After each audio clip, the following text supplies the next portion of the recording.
Assalamualaikum warahmatullahi wabarakatuh. Kami dari kelompok 12 ingin mempresentasikan hasil kerja kami, yaitu tentang rencana lingkungan hunian. Pemahaman terkait perumahan dan kawasan permukiman.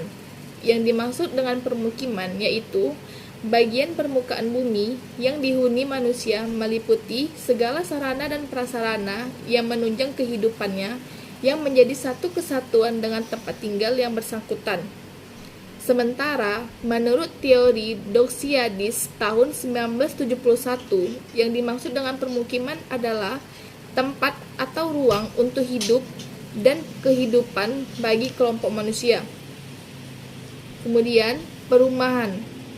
Perumahan itu adalah tempat atau ruang dengan fungsi dominan untuk tempat tinggal. Perencanaan pembangunan lingkungan hunian baru perkotaan sebagaimana yaitu yang pertama, rencana penyediaan lokasi permukiman.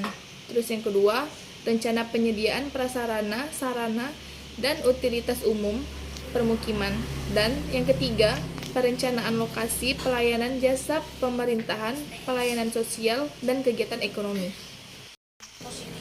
Nah, sekarang jumlah penduduk dunia yang tinggal di kawasan perkotaan semakin meningkat, hingga lama-lama jauh melebihi mereka yang tinggal di kawasan perkotaan.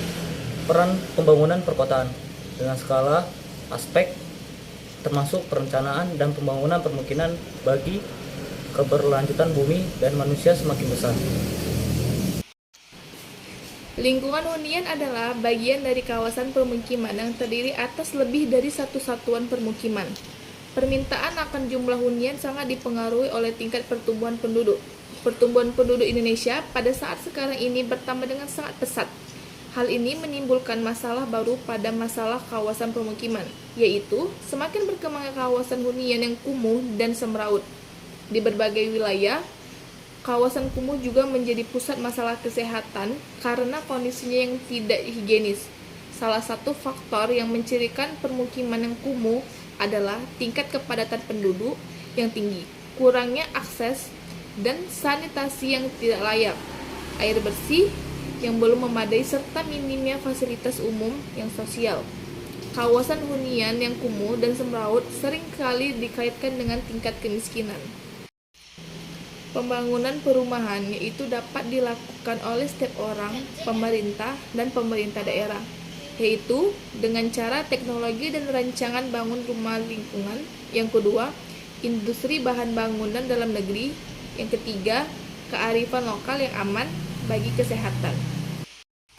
Pemanfaatan perumahan itu sama dengan fungsi hunian yang terdiri dari pemanfaatan rumah, pemanfaatan PSU, dan pelestarian rumah, perumahan, serta prasarana dan sarana sesuai dengan peraturan perundang-undangan.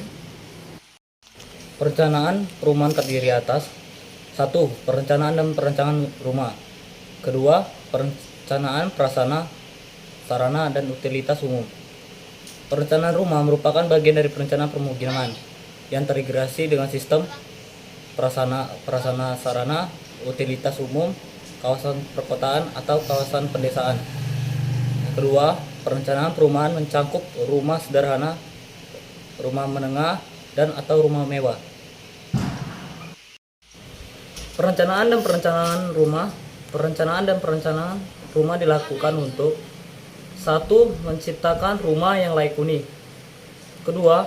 Mendukung upaya pemenuhan kebutuhan rumah oleh masyarakat dan pemerintah. Yang ketiga, meningkatkan tata bangunan dan lingkungan yang struktur. 1. Menciptakan rumah layak huni dilakukan dalam rangka mewujudkan rumah yang sehat, aman, dan teratur. Mendukung upaya pemenuhan kebutuhan rumah dilakukan dalam rangka memenuhi kebutuhan rumah bagi masyarakat. Yang kedua, meningkatkan tata bangunan dan lingkungan yang struktur dilakukan dalam rangka mewujudkan dan lingkungan yang fungsional dan sesuai tata bangunan yang serasi dan selaras dengan lingkungan. Kriteria perumahan kumuh dan permukiman kumuh. Identifikasi lokasi dan penilaian lokasi dilakukan terhadap kondisi, kekumuhan yang meliputi kriteria, yaitu yang pertama, bangunan gedung. Itu meliputi A. Ketidakteraturan bangunan, yang B. Tingkat kepadatan tinggi, yang C. Kualitas bangunan yang tidak memenuhi syarat. Kriteria yang kedua yaitu jalan lingkungan. Itu meliputi A. Jaringan jalan link, tidak melayani seluruh link perumahan dan permukiman. Yang B. Kualitas permukaan jalan link buruk. Kemudian selanjutnya kriteria yang ketiga yaitu drainase lingkungan. Itu meliputi A. Tidak tersedia, yang B. Tidak mampu mengairkan limpasan air hujan, yang C. Kualitas buruk. Kriteria yang keempat yaitu pengolahan persampahan. Itu meliputi prasarana dan sistem pengolahan dan persampahan tidak sesuai persyaratan teknis.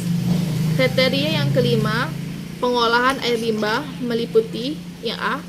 Prasarana dan sistem pengolahan air limbah tidak sesuai persyaratan teknis. Kemudian, kriteria yang keenam, sistem penyediaan umum. Itu meliputi yang pertama, akses air minum tidak tersedia. Yang kedua, kebutuhan individu tidak terpenuhi.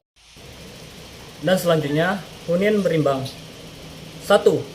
Pembangunan perumahan skala besar yang dilakukan oleh badan hukum mewujudkan hunian berimbang dalam satu hamparan. Yang kedua, kewajiban dikecualikan untuk badan hukum yang membangun perumahan yang seluruhnya ditunjukkan untuk pemenuhan rumah umum. Yang ketiga, badan hukum yang dilakukan pembangunan perumahan wajib mewujudkan perumahan dengan hunian berimbang.